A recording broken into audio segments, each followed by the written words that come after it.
All right, welcome to Hoops Tonight here at The Volume. Happy Saturday, everybody. I hope all of you guys are having a great start to your weekend. We are live on AMP, so if you're watching on YouTube or listening on the podcast feeds, don't forget that AMP is the very first place that you guys can get these shows, reaching the very end of our top 25 players of the last 25 years today with number one, Mr. LeBron James, and then I've got 3 mailbag questions for the end of the show as well. You guys know the drill before we get started. Subscribe to The Volume's YouTube channel so you don't miss any more of our videos. Follow me on Twitter at _JasonLT so you guys don't miss any show announcements. And if for whatever reason you miss one of these videos and you can't get back over to YouTube to finish, don't forget you can find them wherever you get your podcasts under Hoops Tonight. All right, let's talk some basketball. LeBron James's accolades, just a ridiculous list here. 4-time NBA champion, best player on 4 championship teams, 13 times first team All-NBA. That's the most in NBA history, 2 more than anybody else. 19 total All-NBA selections. That's also the most in NBA history, 4 more than everyone else. 6 All-Defense selections. He was the scoring champion in 2008. He was the assist champion in 2020. He is the NBA's all-time leading scorer, not just in the regular season, but also in the postseason. LeBron James has 2,036 more playoff points than any player in NBA history. He's also 32nd on the all-time rebounds list, 4th on the all-time playoff rebounds list, 4th on the all-time assists list, 2nd on the all-time playoff assists list, and he is a 4-time regular season MVP, which is the 4th most in NBA history, and he won it 4 out of 5 times. Now, one of the prevailing narratives surrounding LeBron's career is he should have won the MVP every season. I don't see it that way. The only year that I think he should have won that he didn't was the 2020 season. I thought that a really weak Eastern Conference kind of bolstered Giannis's numbers and his team's performance, and LeBron and the Lakers were right behind him, and LeBron was just a better basketball player, and he demonstrated so in the playoff run. I thought that was the one year he deserved it, but every one of the all-time greats kind of has a year like that in there. MJ's got a few of them too. But LeBron, 4 regular season MVPs feels about right. He's also a 4-time NBA Finals MVP, which is the second most in NBA history to MJ. The only 2 players in NBA history that have at least 4 Finals MVPs are LeBron James and Michael Jordan. So LeBron has 2 major claims to fame that I want to hit on. The first is LeBron is the most accomplished basketball player ever. LeBron's list of accomplishments, which I just ran through, is so insane that if you divided his career in half in the summer of 2014, so if you took the first Cavs stint and the Miami Heat stint on one side and pretended that was one player, and then you took the second Cavs stint and the Lakers years and thought of that as a second player, both of those players would come in the top 10 of this list. To be exact, they'd come in at number 6 and number 7. So let's look at them separately for a second. LeBron pre-summer of 2014, 4 MVPs, 10 All-NBA selections, 5 trips to the NBA Finals, best player on 2 championship teams, 2 Finals MVPs. That comes in at number 6 on this list. Easy. LeBron post-summer 2014. No MVPs, but finished 2nd twice and 3rd twice. 9 All-NBA selections, 5 more trips to the finals, best player on 2 more championship teams, 2 more finals MVPs. That comes in at 7th on this list. That's ridiculous. You're taking 2 complete separate sections of his career, and independently, they are all-time great NBA players. That is why he is the most accomplished player in NBA history. He's the NBA's all-time leading scorer. He's the NBA's all-time leading playoff scorer. He has the most first-team All-NBAs in NBA history, the most All-NBA selections overall in NBA history. That's his first claim to fame. Nobody accomplished more in their NBA career than LeBron James. The second claim to fame is that he is the most consistent playoff performer of all time. Because of LeBron's overall versatility in the many different ways that he impacts winning, and the fact that he doesn't rely on his jump shot to be great offensively, he doesn't have the problem that most perimeter players do in NBA history, which is, oh, my shot's not falling, my effectiveness craters. Don't get me wrong, if LeBron's making his jump shot, it's up at an even higher level than that.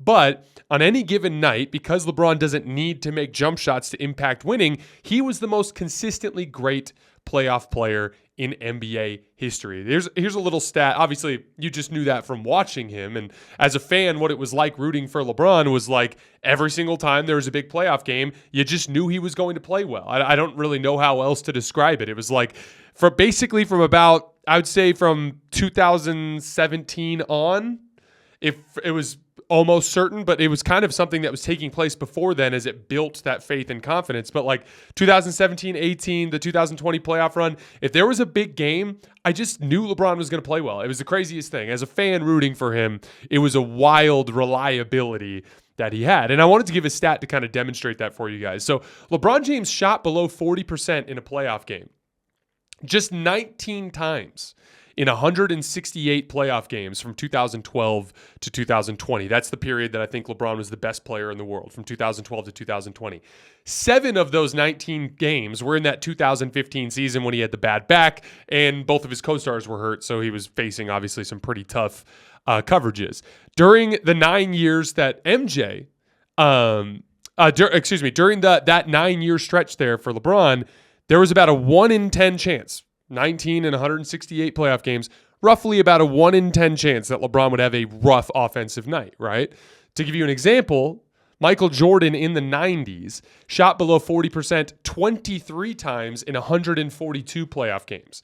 That's over 16% of the time. So to give you an idea that like MJ was prone to these bad shooting nights because he relied a lot on perimeter shot making. Obviously, he was a gunning scorer. That was his main way to impact winning. So that doesn't change. I think MJ's the GOAT. You guys know that. But that doesn't change the fact that on a night in, night out basis, there was more volatility with Michael Jordan. When it comes to volatility, no player had to deal with less of that than LeBron James in his prime. He was the most consistently great playoff player in NBA history. Now, there are 3 crowning achievements that I want to dive into with LeBron, but all 3 rely on a very important moment that happened in LeBron's career that I want to talk about. I want to talk about the 2011 finals and what that meant for LeBron James. Big black mark on his resume is something that is repeatedly brought up by his detractors. Now, those of you guys who've been listening to the show for a while have heard me say this before, but I view 2011 as a very, very important moment in LeBron's career because he was already incredibly good at basketball and was already an incredibly hard worker, but he needed to go to another level beyond that if he wanted to achieve his ultimate goal, which was to be the greatest basketball player ever. He needed a wake-up call, in my opinion, in order to accept that reality. I think when you saw the 2011 Heat form, when you saw that weird parade they had at the arena, when you saw some of the way LeBron carried himself during that season, I think he was under the impression that it was going to be easier than it actually ended up being. And I think that wake-up call at the hands of the Mavericks ended up being exactly what he needed. Now, it was bad. Over the last 4 games of the Mavericks series, LeBron averaged just 15.8 points per game, shot 44% from the field and 19% from 3, and several specific weaknesses in his game got exposed. For one, he had no real confidence in his jump shot, especially in high-stakes games. Number 2, he couldn't play with his back to the basket. Why does that matter? All these downhill power players, once you get to a certain phase against certain caliber of defenses, they pack the paint, and you just can't drive in there like that. And so having the ability to back a defender down and more methodically work your way into the paint is a very, very important trait in the late stages of the NBA playoffs for power players. And the Mavs were able to switch JJ Barea or Jason Kidd on him, or even when he had, Sean Marion on him, he was capable of physically inflicting himself, but the paint was packed and he did not successfully navigate that because he couldn't turn his back to the basket. So that was the second flaw that got exposed. And then the third big one was he responded to adversity by becoming passive rather than being more and more aggressive. And all 3 of those he immediately addressed. Came to the surface, he was embarrassed, it was an ugly summer, and he got in the lab and he fixed those problems. Started by relentlessly working on his jump shot. Famously, he would travel with his shooting coach. So when he'd go around with Nike to all the events he'd have to do in the summer, he'd bring his shooting coach with him, and they would just work on his jump shot every single day. Now, as you know, progress with jump shot is incremental. You have to shoot thousands and thousands of shots to experience a slight improvement. And so it wasn't something that happened overnight, but you did see it happen pretty quickly over the rest of his prime. So to give you an idea, in 2012, LeBron had a 37% effective field goal percentage on jump shots in the playoffs. 2013, 47%. 2014, 52%. So quickly rising efficiency on jump shots in the playoffs. 2015 was his down year. Like I said, that was the year that his back was hurt and they were packing the paint on him. He had a really rough jump shooting season. That's the year that I always refer to on this show as LeBron's like weird outlier shooting year. That's the year that I kind of look at the 2023 season as, we'll see, was that another 2015 for LeBron? Because last year he couldn't make a damn jump shot to save his life. Was that another 2015? Or was that a beginning of a larger decline for LeBron? We will see. Kind of like what I said with Steph during the regular season 2 years ago, right? But 2015 was a down year. LeBron shot 33% in effective field goal percentage on jump shots. Literally shot below 30% overall on jump shots in field goal percentage in that playoff run.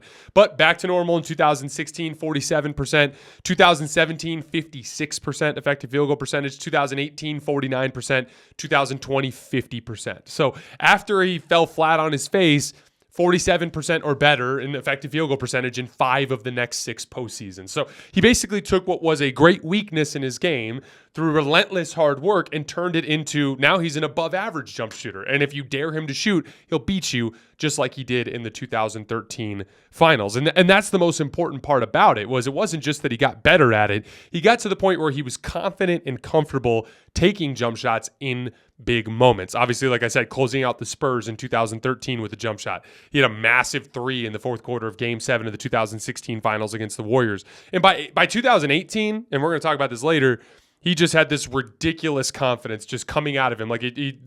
He just got to his spots and he always felt comfortable and confident rising up into a shot. Completely different than what we saw from him in 2011. Can you believe we've had 7 months without an NFL game? It's crazy, right? Well, good thing that is over. The NFL is here, and DraftKings Sportsbook, an official sports betting partner of the NFL, is giving you a can't-miss offer for Week 1. This week, new customers can get $200 in bonus bets instantly when you bet just $5 on an NFL game. DraftKings is hooking everyone up with game day greatness. All customers can take advantage of 2 new offers every single game day in September. Check the app to see what you get. Download now and use code HOOPS to sign up. New customers can take home $200 in bonus bets instantly for betting just $5. That's code HOOPS, HOOPS, only on DraftKings Sportsbook, an official sports betting partner of the NFL. The crown is yours. Gambling problem? Call 1-800-GAMBLER or visit www.1800gambler.net. In New York, call 877-8-HOPE-NY or text HOPE-NY to 467-369. In Connecticut, help is available for problem gambling. Call 888-789-7777 or visit ccpg.org. Please play responsibly. On behalf of Boot Hill Casino and Resort in Kansas, 21 plus age varies by jurisdiction, void in Ontario. See dkng.co/football for eligibility, terms, and responsible gambling resources. Bonus bets expire 7 days after issuance. Eligibility and deposit restrictions apply. Secondly, he developed the most devastating postgame in the league. In 2011, in the playoffs, LeBron made just 19 shots out of the post in that playoff run.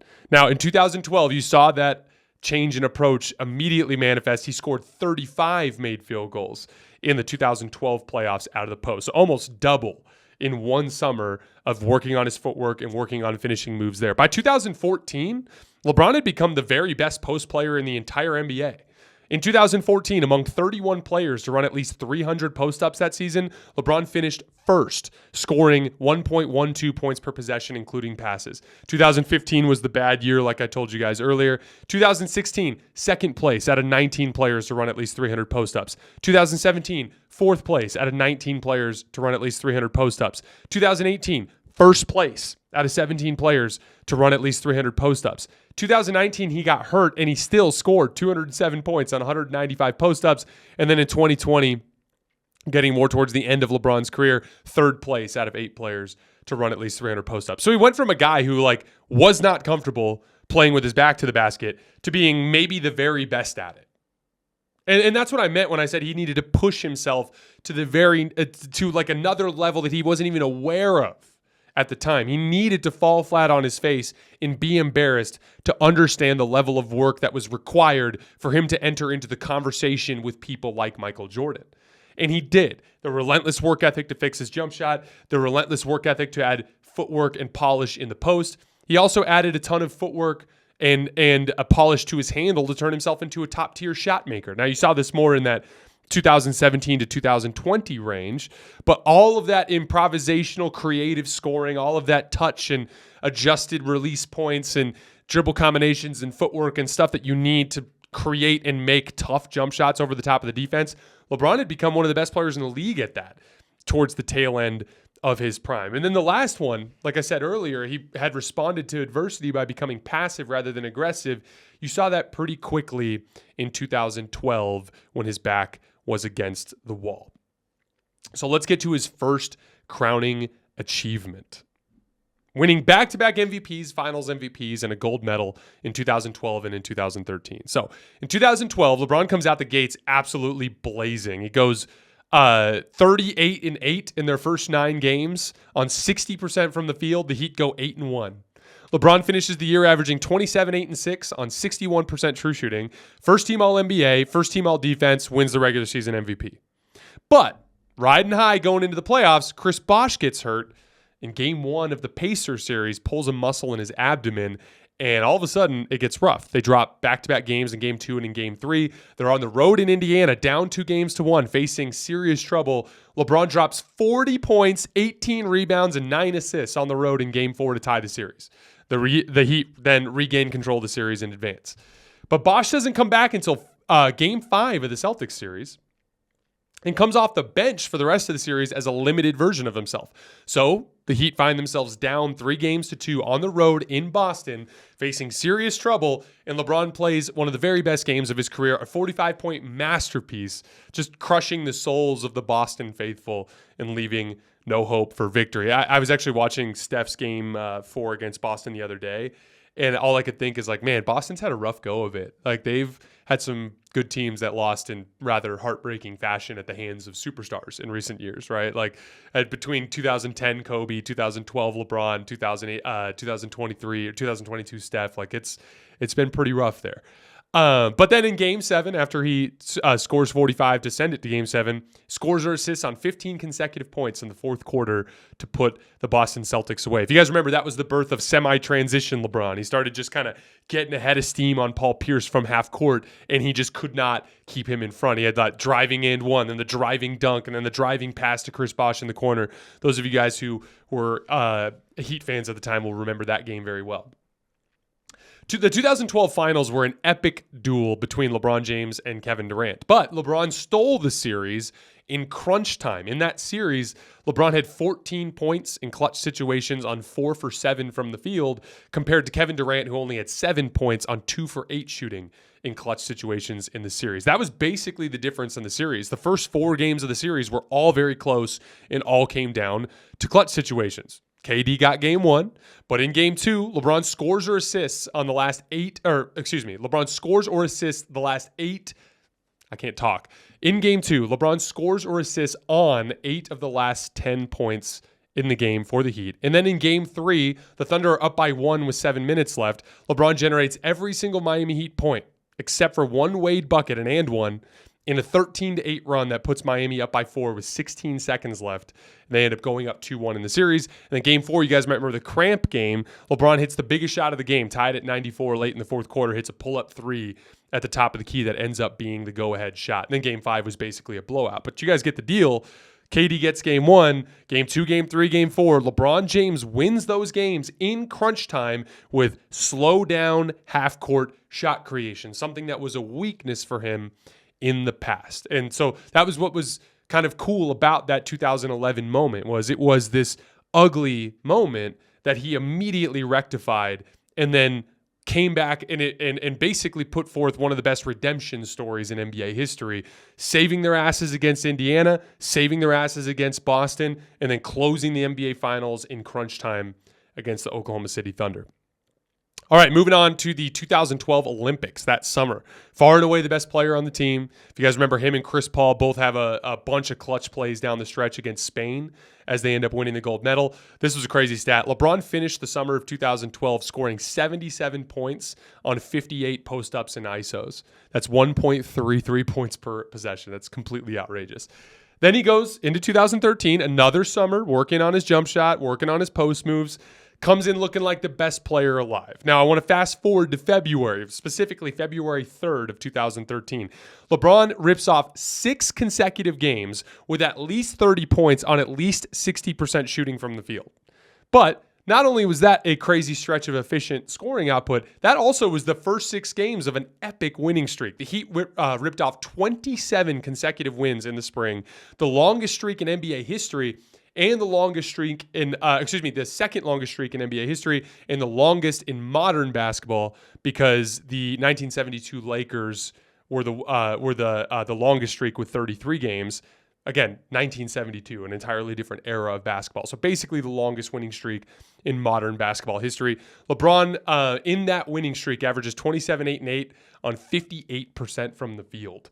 LeBron finishes the season with 27, 7, and 8 on 64% true shooting, makes first team All-NBA, first team All-Defense, wins MVP, and then caps it off with an absolutely epic performance in the 2013 finals, down 3-2 at home against San Antonio. Tim Duncan's kicking Chris Bosh's ass. He's got 30 and 17 in Game 6. The Heat are down by 10 to start the fourth quarter, facing elimination.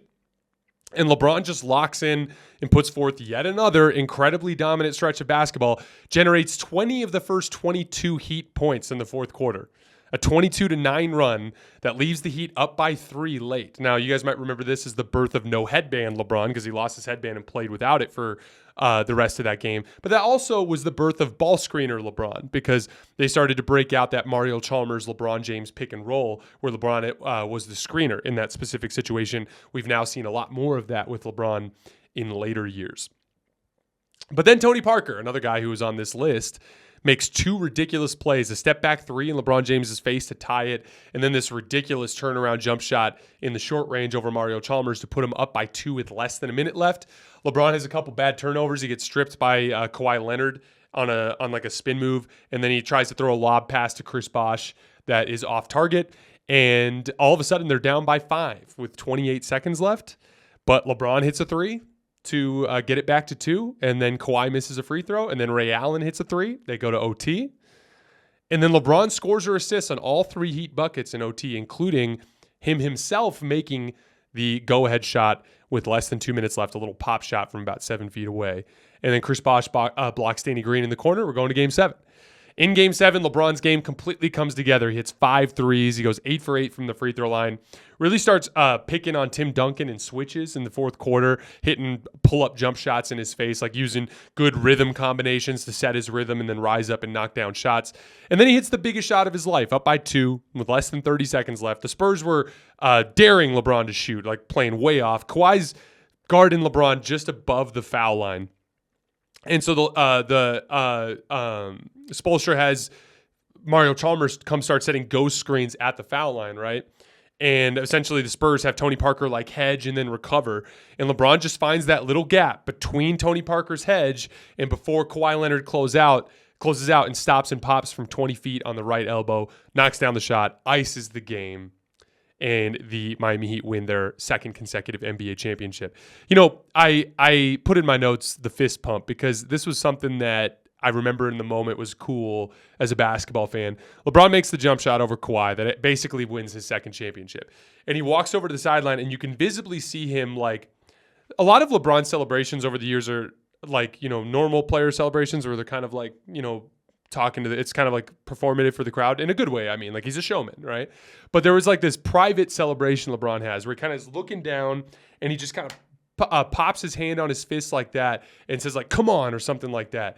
And like, you could just tell it was like the physical manifestation of the emotion of 2 years of relentless hard work to turn one of his weaknesses into a strength, as his strength manifested on the biggest possible stage as he made jump shot after jump shot after jump shot to win the NBA Finals when 2 years ago the Mavericks were daring him to shoot and it was a huge problem in an embarrassing loss. And it was cool to see LeBron kind of have that moment with himself where he got to see his hard work come to fruition. But anyway, as far as that being his first crowning achievement, it's hard to find a more dominant 2-year stretch in NBA history between the back-to-back all defenses, first team All NBAs, MVPs, Finals MVPs with a gold medal in the middle. It's hard to do any better than that. LeBron's second crowning achievement, winning a title with the Cleveland Cavaliers. So LeBron goes to Cleveland to play with Kevin Love and Kyrie Irving. They start the season not super great. Remember, LeBron came in super thin. That was when he was on that fish diet all summer. And LeBron was like, "Oh, I'm going to be quicker now." And he looked like super thin, but he like wasn't moving super well. Well, it turns out he was having back issues. So he takes a 2-week break. He goes off to Miami and rehabs his back. And then when he comes back, the Cavs just take off. They immediately rip off a 12-game winning streak. They finished the season 34-9 in their last 43 games, which was actually the best record in the NBA over that span, even better than the Warriors over that span. But if you guys remember, first round series against Boston, Kevin Love gets his arm pulled out of its socket on a questionable play from Kelly Olynyk. He's out. Then Kyrie's knee starts bothering him. When he's playing, he doesn't look like Kyrie. And then he's missing games in the conference finals. And then finally, in OT of game 1 of the finals, Klay Thompson bumps knees with him and his kneecap breaks. And then he's out. And LeBron does his very best to try to get the job done anyway, but the Warriors' talent advantage is just too much, and the Cavs lose in 6. 2016 was a little weird with the Blatt firing, but the Cavs were way more dominant. They got the 1 seed in the East. They won their first 10 playoff games, and they make it into the NBA Finals for a rematch against Golden State, right? Except for at this point, Golden State's even better. They've won 73 games. Steph is the unanimous MVP, best regular season team in history. They're here to close the deal. And Golden State jumps on them early in the series. Both LeBron and Kyrie don't play well. They fall down 3-1. But then they get their break. And remember, I went over this 2 or 3 days ago, but every NBA championship team catches a break. Just like the 2015 Warriors caught the break in Kevin Love and Kyrie Irving, right? The break that the 2016 Cavs caught was Draymond Green gets suspended for Game 5. And LeBron James and Kyrie Irving both play some of the best basketball of their careers. LeBron plays probably the best 3-game stretch of his career. 41, 16, and 7 in Game 5 on the road to extend the series. 41, 8, and 11 at home in Game 6 to force a Game 7. Then we go to Game 7, and it's a road game in Golden State. It's an absolute rock fight. Both teams are playing terribly on offense. Everyone looks shaky. It's super, super physical. But LeBron puts together a really, really impressive rock fight, half-court execution performance down the stretch of this game. Starts in the third quarter. It's like a tough little baseline fadeaway over Sean Livingston. Then he starts the fourth quarter with another driving floater, kind of like a half hook over his left shoulder against Sean Livingston.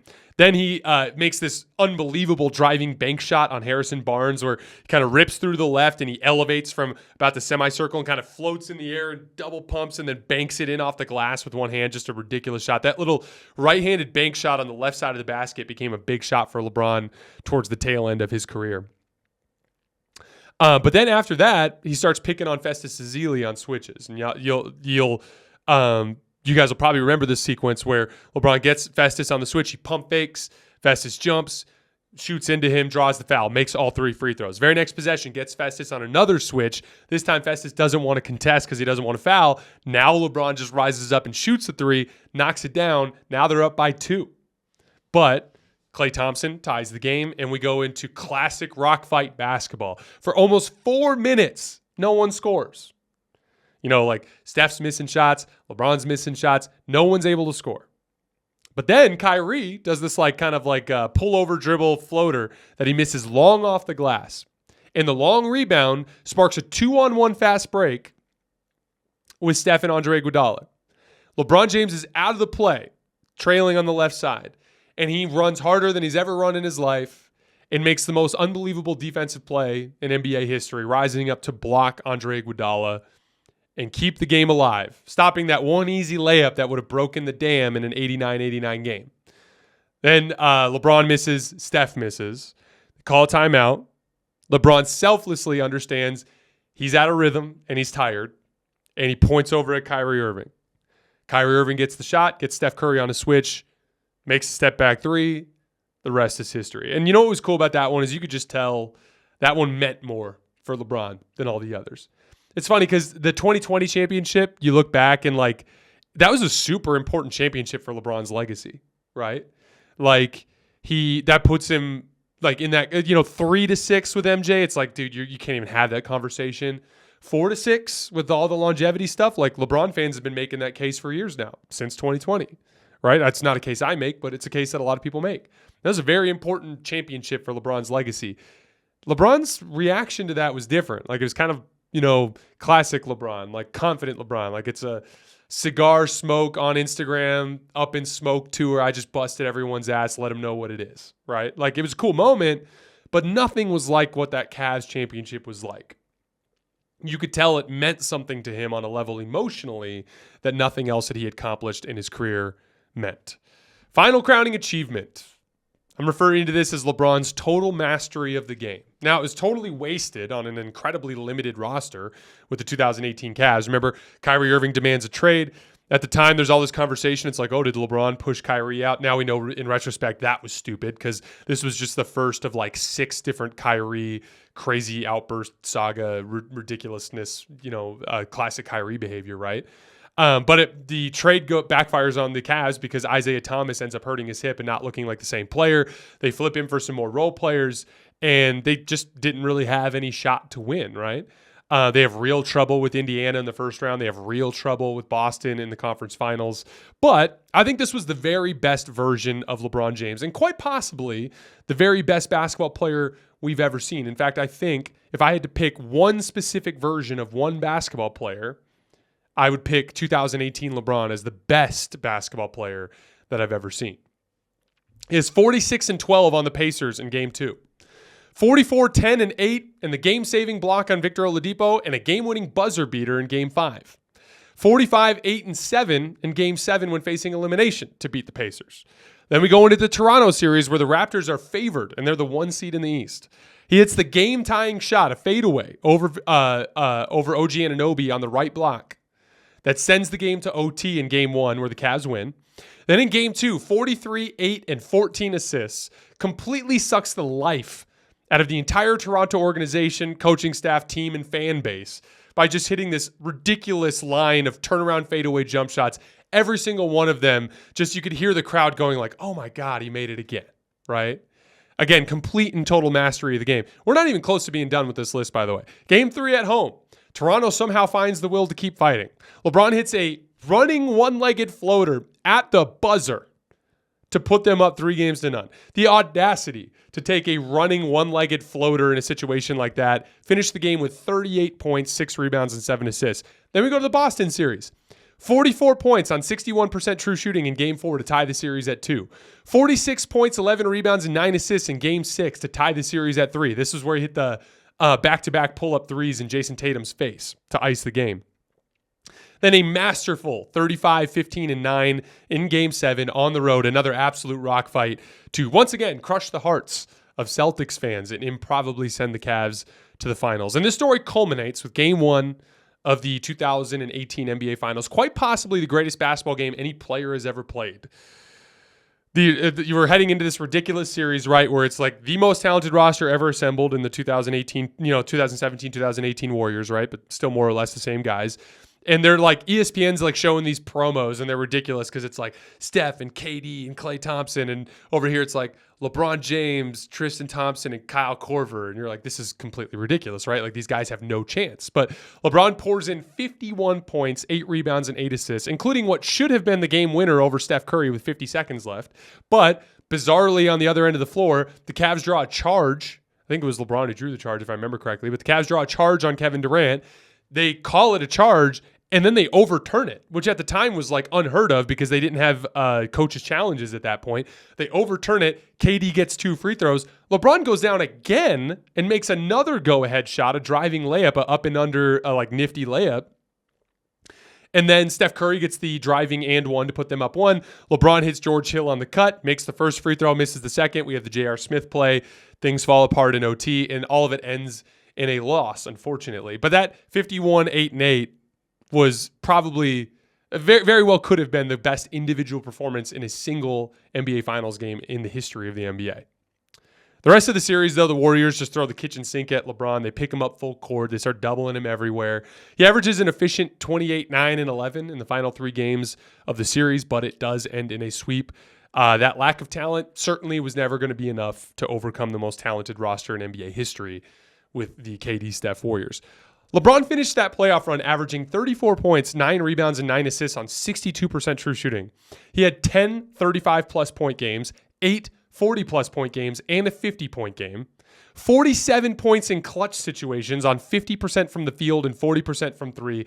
2 game-winning buzzer beaters, and yet another trip to the NBA Finals with a team that had no business being there. Michael Jordan may be the greatest player that ever played when we look at the big picture of his career, but I've never seen a better basketball player than 2018 LeBron. He had completely mastered the game. He had no weaknesses, and he was completely unguardable. I'll finish it off with a quote from Steve Kerr after Game 1 of the NBA Finals. They have a guy who's playing basketball at a level that I'm not sure anyone's ever seen before. End quote. I'm not going to do a what if with LeBron. I'm just going to finish it up with this. I understand that LeBron is the most polarizing player ever. He does a lot of stuff that rubs people the wrong way. He can be dramatic. He can be passive aggressive. I understand why some people don't like it. And there are some times when I'm watching him and I'm like, hey, that's kind of annoying, right?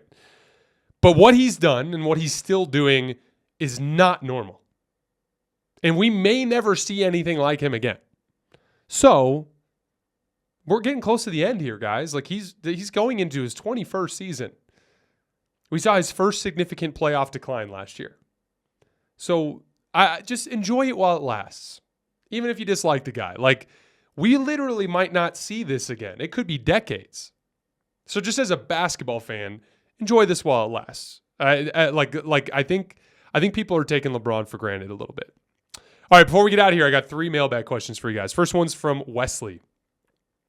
How is Kobe higher than Steph in your last 25-year list, but not in your all-time list? No idea where you got that from. I had Kobe above Steph in this list.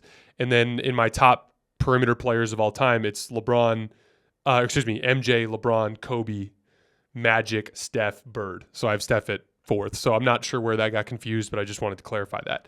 Second one from Shane. What do you think of Chris Finch saying in JJ Redick's podcast, analytics are guides, not gods? You guys have heard me say this before, but I look at basketball as an art, not a science. I don't think anyone's ever right or wrong about anything when we're talking about basketball analysis because it's completely open for interpretation. There's too many moving parts.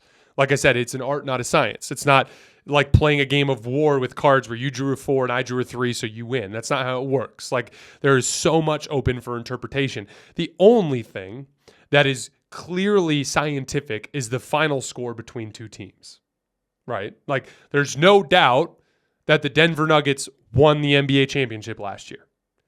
Everything about the basketball intricacies about how that happened are open to interpretation.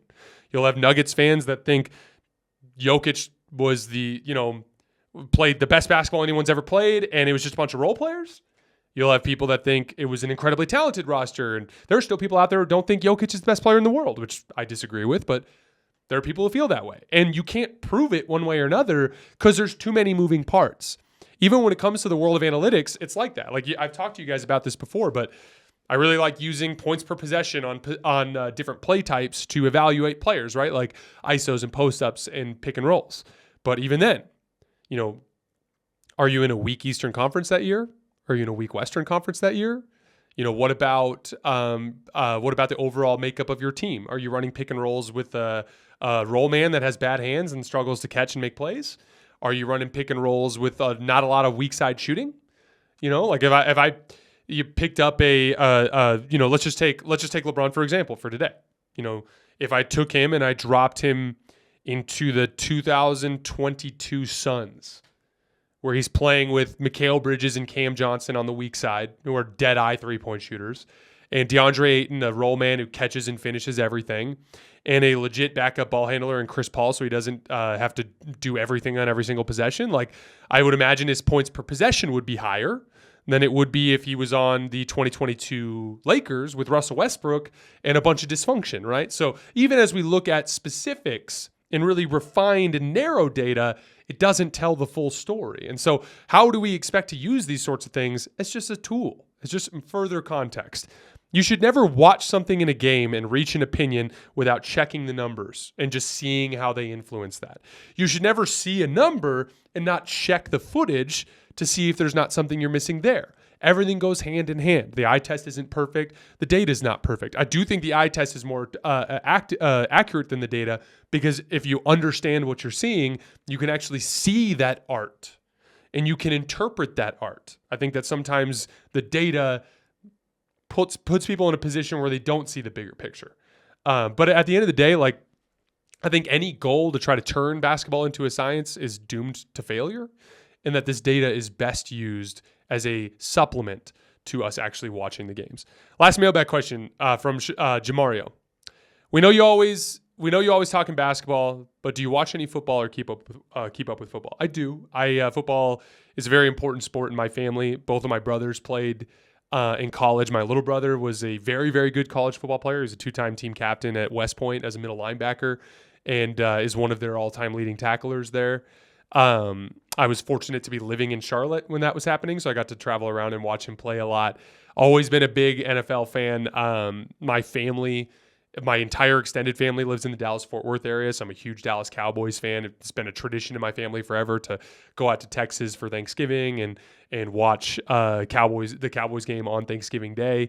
I'm a big Tony Romo fan. A lot of Cowboys fans didn't like him. I was always a big Tony Romo fan. Here's the thing. Over the last 2 or 3 years, I've really poured my heart and soul into basketball because I've really wanted to make this dream of mine a reality, the dream of getting to talk about basketball for a living. And I'm very, very fortunate to be in this position now, but I literally poured my heart and soul into it. And so I didn't watch as much football as I wanted to. And I have become a more casual fan. That said, one of my big picture goals is to have a podcast where I can talk about anything, including football, obviously with a basketball focus. And part of my process in that department is to watch more football starting this year. And I did watch the entire game last night. Pick six obviously was a huge game changer in that particular game. Watching Patrick Mahomes try to make plays without his skill players was certainly an adventure. The Detroit Lions offensive line was super impressive. The push they were getting on every single play was super impressive. I have a general understanding of the way the game works. I played in high school. I wasn't very good, but I played in high school and I've followed the game my whole life. But the big thing is like, if I want to talk about it on this show, I need to get smarter about it. And so it might take a year or two, maybe more, for me to get to the point where I feel comfortable talking about it more in this format. And so I'm kind of doing that now. Thankfully, I've gotten more efficient with my time as it pertains to covering the NBA. Like, I've just gotten more efficient with it. So I have more time available to me now. And I plan on using that to watch and learn more about football, but it'll be a couple years before I cover it in any sort of professional capacity. All right, guys, that is all I have for today. I hope you guys enjoy your weekend. We're back on Monday with our season previews. And just so you guys know, we're going to be hitting on 20 teams this year. So starting Monday, we'll have, we'll go Monday through Friday, 20 through 16, Monday through Friday, 15 through 11, so on and so forth. But we're going to get to hit on 2/3 of the league. So chances are, if your team is relevant, you're going to get a season preview video done. Very, very excited to dive into this particular season. Very, very excited to get back to games. These lists have been fun looking back, but man, we've been doing them now for 6 weeks. I'm ready to look into the future now. All right, guys, I appreciate you.